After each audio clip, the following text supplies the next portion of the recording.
Okay, I've been getting a lot of questions asking to show you guys my watch collection, and that's what I'm going to do today. So I'm just going to get right into it, as this is going to be a little bit of a longer video. I get comments in my short form videos all the time asking where my watch box is from. It holds 48 watches and it's by Bay Burke. It's been great, although I did outgrow it and it is now full. I believe the box is about $150, but it does hold a lot of watches.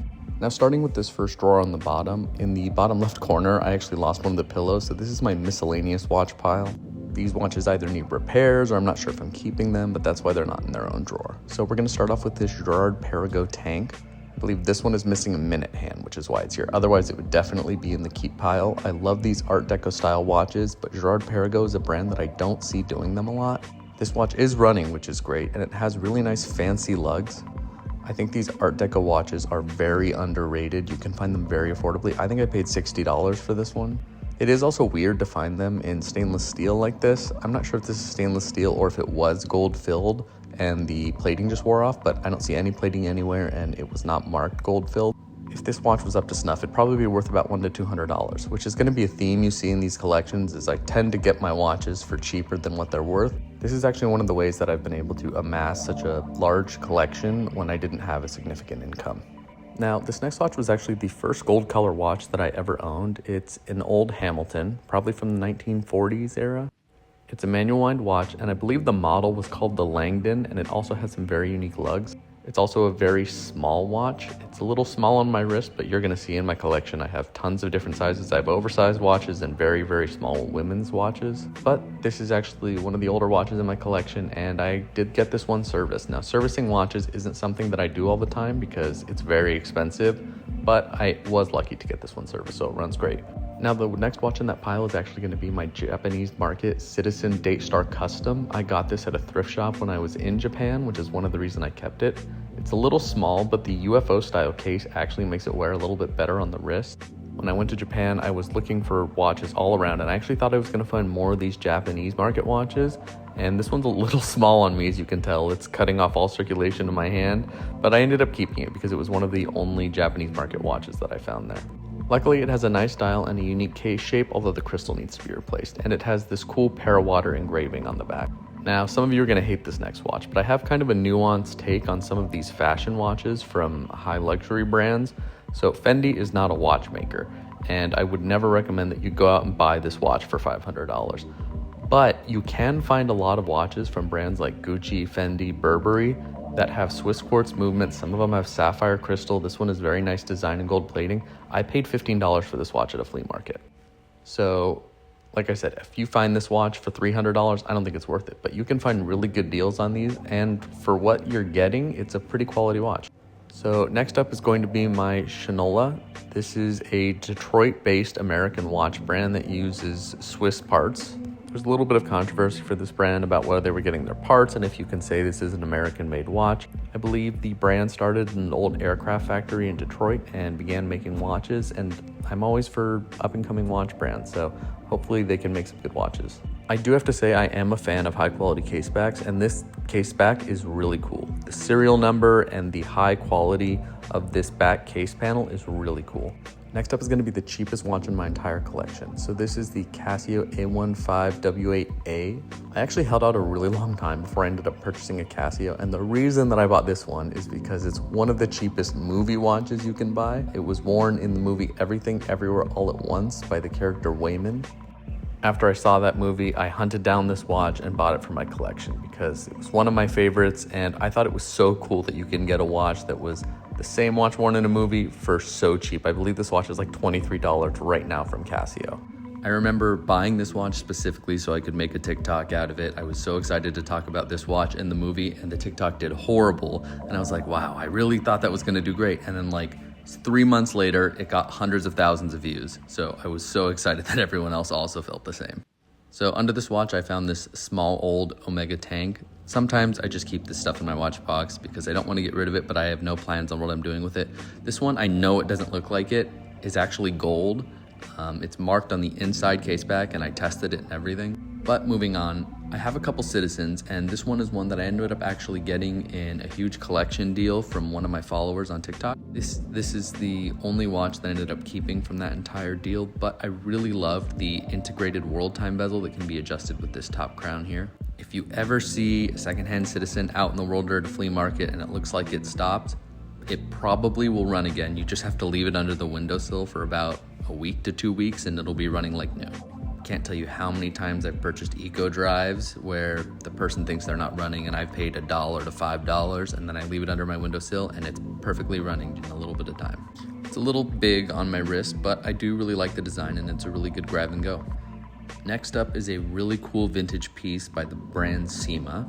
Similar in style to a Hamilton piping rock, but this is an old tank with an enamel bezel around the dial.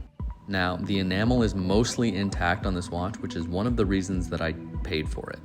I think that I paid probably in the $100 to $200 range for this at a flea market. The reason is that a lot of the times the enamel work on some of these watches is destroyed or gone, and I think finding a specimen like this with a good enamel is something that I can preserve in my collection and will probably go up in value over the years as there's less and less of them available.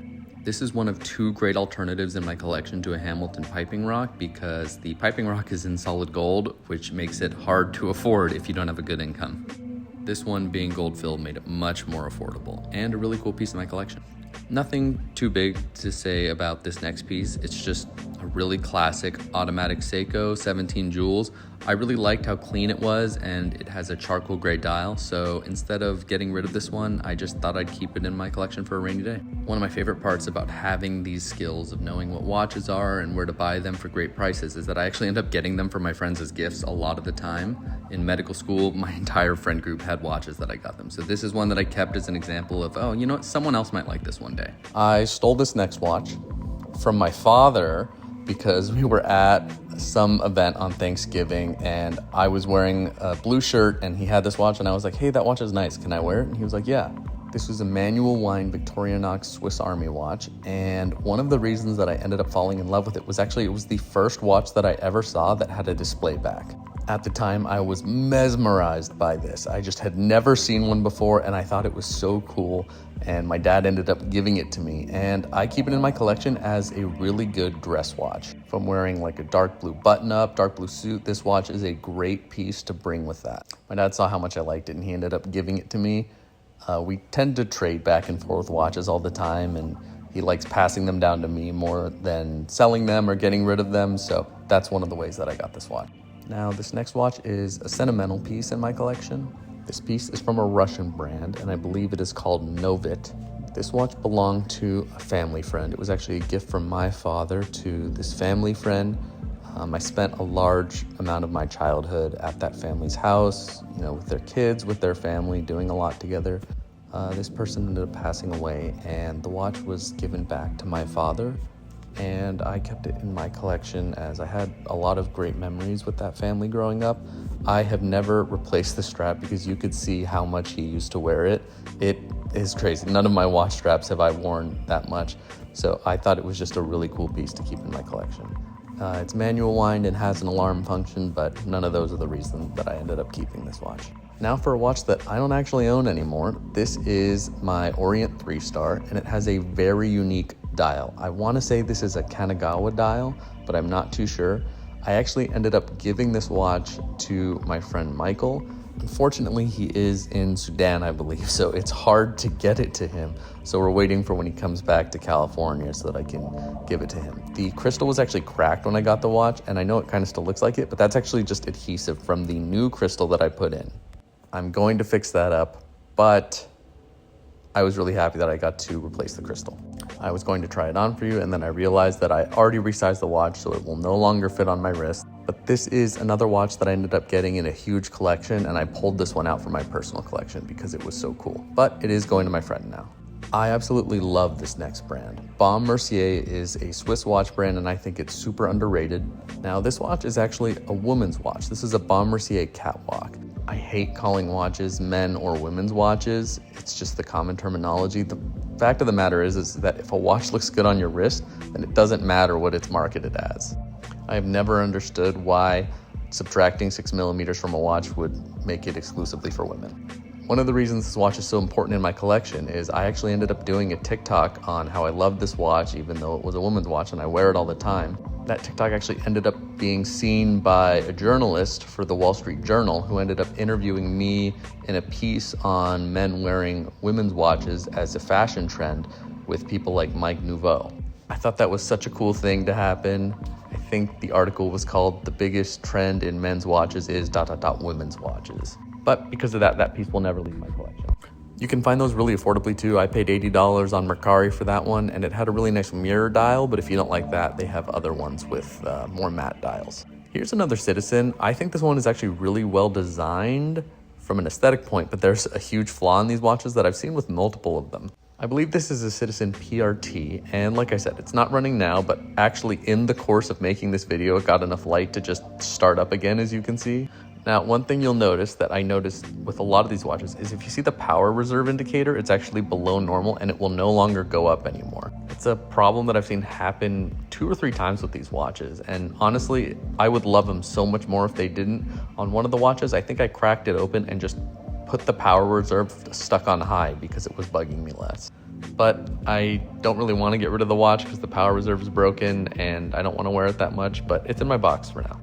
This Seiko chronograph actually belonged to my sister. She ended up moving to Germany and then DC, but she left it with me. I enjoyed the rubber strap on it and I kept it, partially just because I think it's cool that I have a watch that used to belong to my sister. Okay, thanks for sticking with me. We're on to train number 2. So, a couple watches of note here to talk about. First, I have this small ladies Omega that I have no idea what I'm doing with, but it's just here sitting in my box. But moving that aside, the first watch I have is one that I wore to my first job ever when I worked as an EMT. This is a Swiss quartz Luminox diver with a Velcro strap. I guess I shouldn't say diver. It's designed like a diver, but that bezel doesn't move. And one of the things that I think is so cool on this watch is the crystal is shredded. It's scratched all over. There's dings in the case.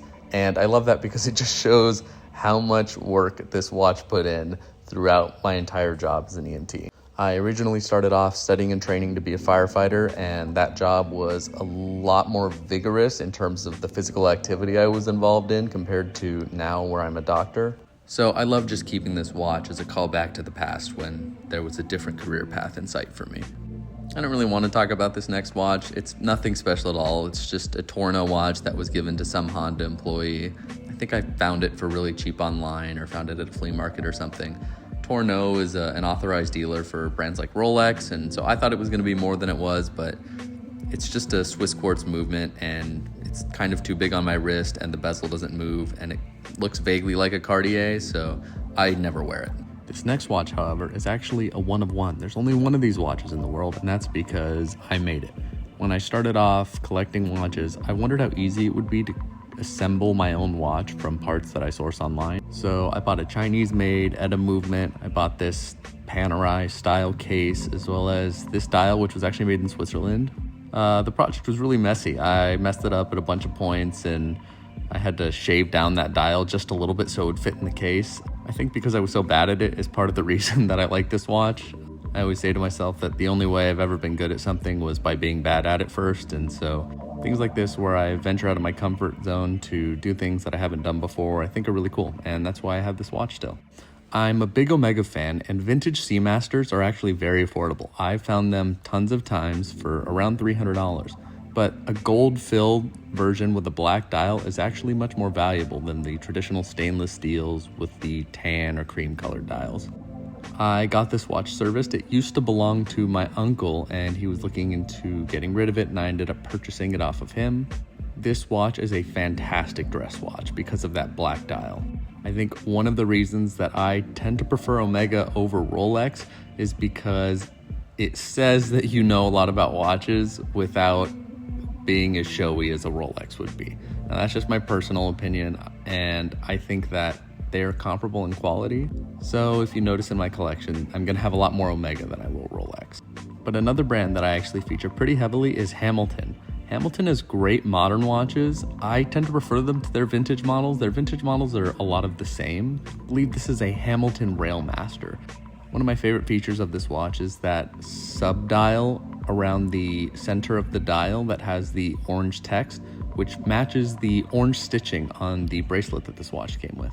This is one of those watches that can really blend the lines between dressy and casual. I think you could wear it for both and it would look really great.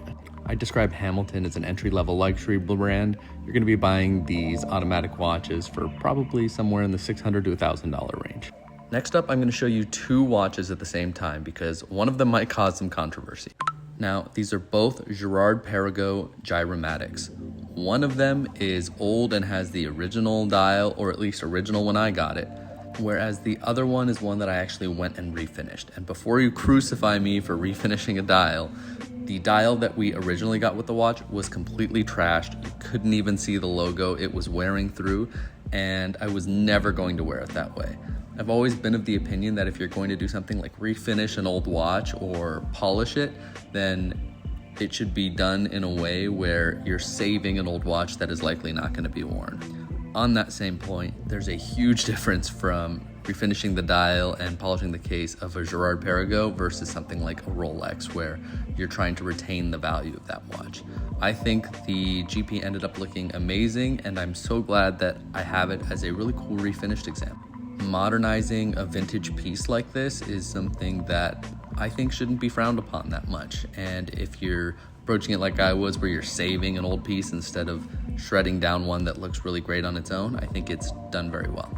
Next up is a brand that's more popular overseas than it is here in the States, but the brand is Rado. They are a Swiss watchmaker. This is a Rado Golden Horse. They also make different iterations. There's a Rado Green Horse, and I think there's one more as well. But this is a high quality Swiss watch, and I paid about $140 for this one at a flea market. I think on a lot of the vintage Rados, that insignia is supposed to move as the watch is working, but that part tends to fail over time, and it actually increases the service price for a lot of these watches because it's harder to get that part functioning again. Looking on the back, it says water sealed, but I never trust that on any vintage watch. And in fact, if you look here at one of the wrench spots, you can see scratches indicating that someone tried to get into the back of this watch, pretty much destroying any water resistance that it has. For any vintage watch that I own, I move forward as if there's holes all in the watch. I put on this gray racing strap, and I think that makes this watch look a lot more unique than it actually is because it has kind of a plain Jane dial. If you're ever bored with a watch, try changing the strap first. You might have heard of the Yema Rallygraph. It's a new popular mecha quartz watch. This is the original version. This one is probably from around 2011, and this is one of the original Yema Rallygraphs. Yema is a French watch company, and I remember getting this watch when I was far younger. In 2011, I think I was probably about 13 years old, and I had no idea what this company was. My dad gave me the watch, and when I saw Yema become more popular with their mecha quartz chronographs again, I was super excited that I had one of these discontinued versions. Now the watch is a little bit bigger, as in 2011 people tended to prefer larger watches, but I think it's so cool having a discontinued version of this really popular watch. Not too much to talk about here. This is just a seiko chronograph that for one reason or another I have in the box. Sometimes it's hard for me to decide, am I gonna keep a watch, am I gonna sell it? When I find a watch like this that I've only ever seen one of and I know that I'll probably never see again, I make sure that I keep it. So this is a Longines Admiral, but it has a really unique gold foil dial that I've only ever seen one other time. I believe it was $270, and I passed it up the first round through of a flea market, and I was with my dad, and I was like, if I don't get this, I think I'm gonna regret it. I think I'm never gonna see one again. And so I came all the way back, and I ended up purchasing it. I used Google image search to try to find another one online, and I couldn't. I already hyped up the brand Baume Mercier a lot, but this dress watch is one of my favorite from them. It's a vintage manual line Baume Mercier, and I put on a red lizard strap to give it that more luxury feel. I wear this watch all the time as a dress watch. I think it's very sleek, very thin. It has a minimalist design to the dial, but I think that the strap makes it feel a lot more expensive than it actually was. I paid around $100 for this watch, and I think that you can find a better deal on stuff like this. I just paid a little more because I love Baume Mercier. Looking at the dial and the lettering, it actually reminds me a little bit of Patek Philippe, just the spacing of the lettering and the font, but that's not why I bought it. I love Baume Mercier, and I think this is a really cool, clean example. Okay, we've made it through to another drawer, and we're one drawer away from my expensive watches. But I think if I've highlighted anything with my collection, it's that your watches don't have to be that expensive to be very unique in your collection. I love quartz watches because they're great grab and goes. There's just some days where I don't want to be banging up a mechanical watch and I don't want to set it. And Baume Mercier's Hampton is one of my best grab-and-go watches. It has an understated copper tone dial that goes well both as casual and a dress watch, and it's very sleek, very small, and I pick it up just to put on and run out the house all the time. If you wait around long enough, these watches are so affordable. I'm not joking when I tell you that I've been offered these watches on Mercari for $60, $80, which is an amazing deal on them, as they retailed for about $600 from Baume Mercier. Just keep an eye out for them online, because I definitely know that you can pick these up for sub $100.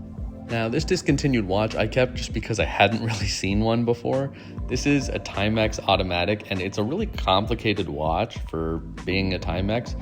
It's got an automatic movement, it's got a power reserve, a sub-dial with a 24-hour time, as well as a cyclops and a date. This is a lot more complicated of a timex watch that I was used to, and there's even some texturing to the dial. So I got it for about $40, and I was like, I think that I just want to keep this because it was a discontinued watch. I couldn't find myself getting another one, and I think Timex is a really quality brand. It's a little complicated for my taste, but I think that's what made it interesting to me, is that I didn't expect it from Timex. I got this next watch in a trade with none other than my dad again, but I ended up trading him, I believe, a Seiko 6109 because he'd been hunting it for a long time, and I got his Eterna Kontiki electric. Now, electric watches are good and bad. They're a cool snapshot of watchmaking history. You get to an interesting time period between the fall of mechanical watches and the quartz crisis, where electronic watches were having their own little niche. The problem with these is they eat through batteries and they are super hard to service. So mine doesn't have a battery in it currently, because if I leave a battery in it, by the next time I end up wearing it, it's just gonna be dead. But the Eterna Kontiki line is one of my dad's favorites. He loves that book, so I don't think he minds so much parting with one of his examples of one. Here's another high luxury fashion brand. This is a Gucci watch, and pretty much one of the reasons that I really wanted this, it was a very thin watch. It's a Swiss quartz movement, and it has a nice little beads of rice bracelet. I'm not really the type of watch purist. I already talked about my opinion on some of these high luxury fashion brands. I don't mind who makes the watch as long as I like it. But if you are a watch purist, this is one that you should like. This is an automatic Omega that is in original condition, and I put it on watch tips. It didn't have the original strap. If you look closely here, you can actually see the Omega symbol right over the hands, showing that this was the original crystal, or at least an Omega crystal. And I put these watch tips on it because watch tips go really well with square watches like this to create a nice uniform design. They're sterling silver watch tips signed by the artist. I don't know much about watch tips, but my sister is an expert, so I always consult her when I'm looking at buying them to see if they're a good deal. Again, changing the straps or the watch tips on your watches is another great way to add a lot of variety into your collection, and I have a super cool example later in the video. Now, this Glashütte Spysmatic is actually one that if you watched my earlier videos at flea markets, you might have actually seen me buy. I found this for about $60, and it was running. I've never owned anything from Glashütte, and I know their modern watches are very expensive, but I decided to keep this one for my collection just to have the nice variety of brands. I didn't have a German watch. The watch does still need some work, as the strap doesn't have a buckle yet, as you can see right there, but I do want to keep it in my collection. Now, I have this cool example of this Omega DeVille tank that has some interesting features, including this watch doesn't have a crown. This comes from the time period where in their quartz movements, Omega had these push buttons you can see on the side to change their hands. And it actually caused some fumbles early in my watch career. As I bought some of these watches, I didn't know how to set them using the button, and I was like, these are broken. And it was only through my TikTok comments that people were like, no, you gotta look up how to put these on and how to set them properly. I love the tank style watch, and this is one of the earlier ones that I owned, but I did upgrade recently, which you'll see here at the end of the video. The Hamilton Jazzmaster Open Heart is my second favorite Hamilton of all time. I love the idea of the Jazzmaster line, as well as how this open face design is similar to a music note. I didn't have any skeleton watches, and this watch I wore a lot. I love that you can take the watch off and look straight through that balance wheel to the other side. It is a little bit less of romantic of an idea when you put it on your wrist and you see straight through to skin on the other side. But that being said, I love the design of this watch. This next watch that I have highlights a principle that I talk about a lot in videos, which is rare and valuable. So this is a Paul Portneau C-Nif, and I actually love the brand Paul Portneau. They make some really interesting watches, and it was like a very small micro brand. There's not a lot of information about them. That being said, just because Paul Portneau watches are rare does not make them valuable. It's not as if they're the most high quality watches in the world. I love them, and they're hard to find, but that doesn't mean they're valuable. I found them for $20, $30 before. Just sort of highlights that principle. Now this is also another rare one. So this was actually a belt watch that I converted into a wrist watch using this bunt strap. I found this at a flea market, I think in a recent video too. It was $25. It was an Abercrombie & Fitch watch. I racked my head on how I could get this to be wearable as a wristwatch just so I could have it in my collection, and I put it on this strap. It looks ridiculous. Am I gonna wear this out in the world? I don't know, probably not. People think I'm a freak if I walk up, pull out my strap, and flip open my watch for them and it's not even facing me. But I just thought this was a fun way to keep the watch in my personal collection instead of on my shelf or in a drawer where I'll never see it. Heuer actually made the movements for a lot of the Abercrombie & Fitch watches, but this watch movement was not made by Heuer. I believe it was made by Concord. I would have freaked out if it was made by Heuer, but I was excited to find this watch for such a good deal. This next watch was pretty much just a dial. I ended up getting this cool kintsugi dial where it is half in Roman numerals, half in Japanese lettering, sort of like a California dial. And I had an old Citizen watch that had a junky dial, and I just did a quick dial swap on them so that I could have this dial in my collection. And I think it looks really good. I need to get a second hand for this watch because the original second hand was like a green color and it was atrocious. Last up is another watch from Omega, but it is from a designer that I love. This is an Andrew Grima Omega. Now, Andrew Grima was a jeweler who worked with Omega to design a line of watches where the crystal was actually an aesthetic part of the watch. I feel a lot of times crystals are neglected as a piece of the designing of the watch, more so thought of as a material. It should be mineral or sapphire, whereas Andrew Grima used them in the structural design of the watches themselves. Now, this is a pretty plain example with a raised crystal, but it's a very unique watch nonetheless. I have another example later that's even more unique than this. I really like this watch. The strap is actually cut so that it would fit this watch, and the end result is that you have a strap that's continuous with the design, and it just makes it a really good piece to put together. It is slightly awkward to wear on the wrist as it's just a raised nugget in the center, but I think the design is so pretty that I'm just gonna keep it anyway. Okay, moving on to my top drawer. These are my most expensive or most worn watches, and this is the cheapest one. This is a Timex Q Falcon Eye. Now, my lighting setup is not doing it justice as the dial on this watch is amazing. I love the wavy blue deep dial color. I actually tried winding it right there. It's a quartz watch. I don't know why I did that. But I included some lapis lazuli and turquoise sterling watch tips that really tie this piece together. I think the lapis lazuli and the dial really blend well together, and I kind of custom put this stretch band on the back so that I could just unhook it at all times and put it back on my wrist. I think this is my best example of successfully putting a watch tip on a watch, and I really enjoy pieces like this that sort of push the boundaries of watches as an accessory versus watches as a piece of jewelry. Here's another watch that I ended up keeping because of how unique it was. Now, it's a Tag Heuer Professional, which all in itself isn't unique, but this dial sort of looks like concrete right now, but I'll change the lighting in a little bit and it starts to look like golden dust. So again, the lighting doesn't do it justice, but the sunlight makes this dial flicker as if there was gold dust sprinkled in there, whereas when you're indoors, the dial tends to look more like concrete. And I think this duality of it is what made me so attracted to the watch and the reason why I said I had to keep it for my collection.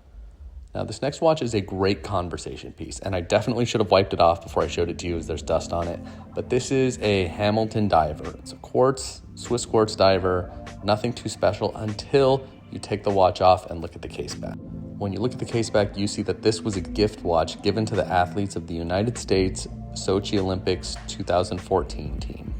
I wear this watch to work when I know that there's someone higher up than me who's into watches because it's low-key, understated, I can wear it at work, and it's a quartz watch, it's not gonna get bumped around and broken. But when I run into, the chief of medicine who's wearing a nice Omega himself, I go, oh, well, Take a look at this watch. It's just a quartz Hamilton, but it's actually for the United States Olympic team. And it's just a great way to network, a great way to talk to people who love watches. So it's such a useful piece in my collection. Hopping back to those Andrew Grima Omegas, here is a ladies version.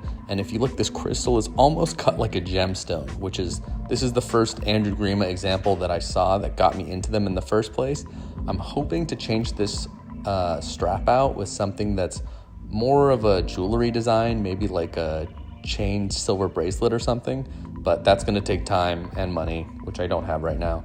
So just keeping the watch in for now, but I love how Andrew Grima used the crystal here as part of the design of this watch. My last Citizen is actually going to be a limited edition titanium Citizen Eco Drive Mission Antarctica, and this watch was made in a small quantity, some for explorers for a mission to Antarctica, and some were released for consumers. This is one of those versions. It's a great watch. It has a nice reflective crystal in the front. Again, it's still running right now, but it hasn't seen much sunlight, which is why it's low battery. But this is such a lightweight watch. It looks bulky, but you would be surprised how weightless this is. The caseback has some cool inscription on the Antarctica mission. It's a cool limited edition piece from a brand like Citizen. Have you ever wanted a 100-year-old watch but were afraid to break it? Well, Hamilton has you covered, because this is a reissue of the Hamilton piping rock. If you look on the back, it is a quartz watch. So this used to be a manual to movement. This is a registered edition. I love wearing this as just an everyday grab and go watch because it's small, it's unique, it's quartz, it has vintage design, but I'm not risking breaking my solid gold Hamilton piping rock. This is not solid gold, it's gold tone. And I got a great deal on this. I went to San Diego to buy wetsuits with my friend at a flea market, and I found this for $60. So I'm a fan of quartz watches, but keep an eye out for reissues like this if you want something that's easier to wear and requires less maintenance than some of the older versions. Now, this is my favorite Hamilton. This is the Hamilton Khaki Pilot Day Date, which was famously worn by Matthew McConaughey in the movie Interstellar. Now, there's two watches by Hamilton featured in that movie. There's the Hamilton Murph, which came out much later, but the Hamilton Khaki Pilot Day Date was out much closer to the release of the movie. I absolutely love that movie Interstellar, and this is a great watch to get people who aren't interested in watches, because I have so many friends who don't care that much about watches, but love the movie Interstellar, and so I show them this watch and go, this is the watch that Matthew McConaughey wore, and they go, the one he actually wore in the movie? And I always have to go, no, it's the same model, but it gets them interested in watches. I actually sourced one for a friend one time for a crazy deal online. It was like $300, which was like half the price of what these are actually sold for.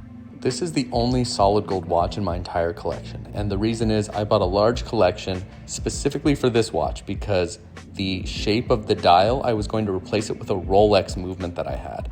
I have an isolated Rolex movement that could fit in a watch like this, but when I got it, the movement didn't fit in, and I started to look at the dial, and it was a very interesting design. I don't know if this is a stone dial or what's going on here, but it's a Gerard Perregaux, and it has this beautiful sunburst style on the gold surrounding the dial.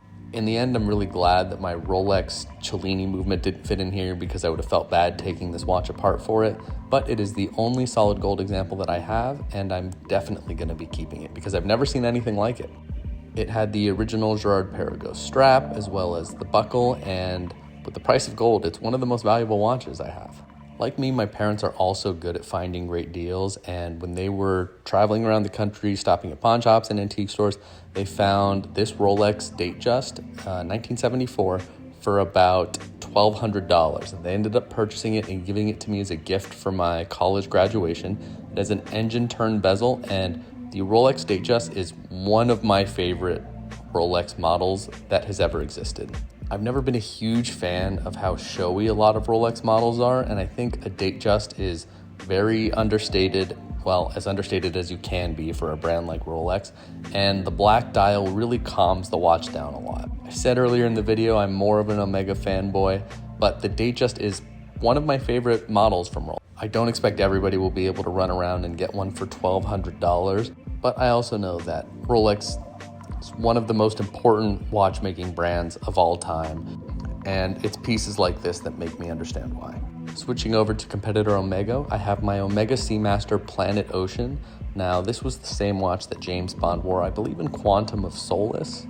This was another gift. My father owned this watch for years and years and years, and he ended up giving it to me when I graduated high school, I believe. I wore it to my senior prom, and I also wore it to my graduation. And that's what got me into watches in the first place, is my dad and my mom giving me watches for these key life events that always tied them to the memories of those events. I can never look at this watch without remembering how cringy I probably was at my senior prom and how great it was to graduate with all my friends.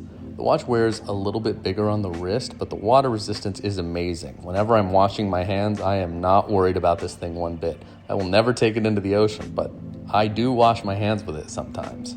Another watch that I got an amazing deal on was this Tudor Submariner with snowflake hands, I believe they're called. I found this watch on Mercari for around $2,000, and I ended up purchasing it. I was worried that it wasn't going to work or it wasn't going to be real, but it was sent to me. It had papers. I got it authenticated by a watchmaker. Whenever I'm working with watches over $1,000, I don't trust my own opinions and I take it to someone to make sure.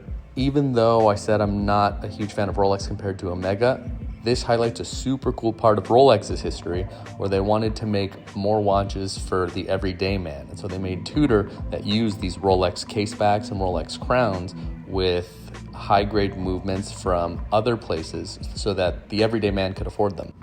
I don't know if I'd necessarily want a Rolex Submariner, but I think this Tudor Submariner highlights one of my favorite things that Rolex ever did, which was starting Tudor. But I couldn't pass this watch up. I definitely had to skip a few meals when I dropped $2,200, I think, about on it. This watch is probably worth somewhere in the $5,000 to $8,000 range, so I knew I could never afford it for that price ever again. If you want to see a geezer watch, then check out this. This is a Lultra futurmatic, and I've worn this a lot to watch expo events or watch fairs because I think it really identifies me as someone who's really into vintage watches. The Lultra futurmatic heavily features their power reserve, and it gives the watch a really unique symmetry, especially because it doesn't have a traditional crown. It has this slide crown on the case back that actually ends up breaking these watches a lot because people don't know that you're supposed to slide them and they try pulling them. I think the first time I ever looked at a futurmatic, I just assumed it was a chronograph because it has that double subdials that the chronographs tend to, but I love Lultra, I love JLC, and so having this in my collection was something that I knew I wanted to do one day. Luckily, my parents were working with someone who tends to get a lot of watches, and when he got one of these in stock, they thought about me and I was able to get one, and I was so appreciative. We got it serviced. I got a new strap on it. The reason I'm shaking it so vigorously is to try to show you this power reserve feature, so you can see that that power reserve will slowly move. It's a bumper automatic, so that should fill up as I wear it throughout the day. Now here's a Tudor that I don't know if I'm going to keep. Here's a Tudor Prince Oyster date that I got at the Long Beach flea market for $900. Again, I went and got this checked out just to be safe, but it does have a Rolex crown and case back similar to my Tudor Submariner. I think I initially got this as I knew someone who was looking into purchasing one and I was gonna help source it for them, but this had a small chip on the acrylic crystal and it was something that was gonna be annoying to replace. And so I ended up keeping this one. It also has some patina under the hands that you can see, but it's nothing too bad. These last two are grail watches for me that I had hunted for so long. They have one of my favorite useless complications in all of watches, and I've never compared them both side by side before. And I think I'm so lucky to be able to actually get to compare both of these two watches side by side for you. The first I hunted for like 10 years. This is a Cartier Basculin. I had hunted for this watch in multiple countries all around, just seeing if I could find one to size it on my wrist, as there's two different sizes, a smaller version, which is this one, and a larger oversized version. This watch reverses vertically, so you can see you pull the case out and flip it over. I got this watch for a good price in Japan. It was around $3,300, which I would say is about $400 to $800 cheaper than you would normally pay.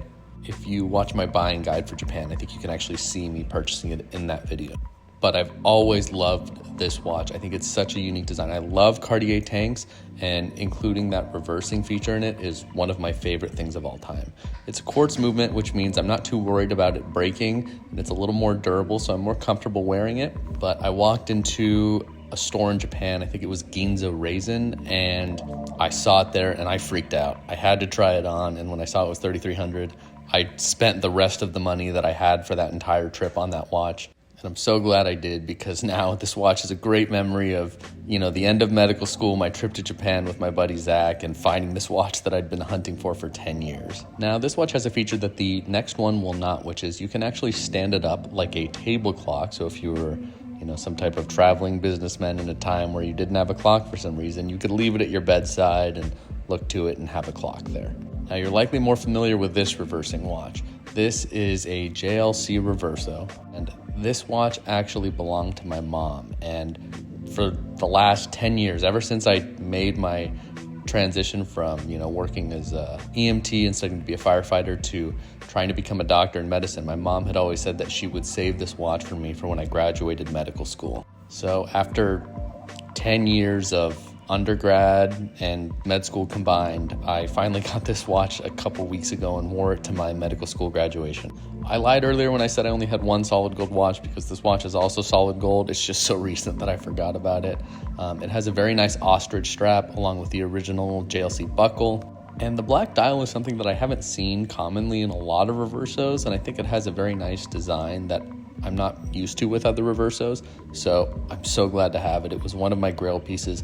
I love reversing watches. Is it useful in my life? It's not very useful at all, but I think similar to watch tips, this sort of pushes the boundary of watches as an accessory and watches as jewelry, which is something that I like to do in my personal collection. But that's going to be the video. Here's both of them side by side. Thank you so much for watching. This was a long video. I had like an hour and 20 minutes of footage to edit, so I really appreciate you watching all the way through. Thank you so much for all your support. I'm so glad that I get to share my collection and my hobby with you. So comment down below and let me know which one of these is your favorite, or if I'm horrible at collecting watches and you hate all of them. Have a great day.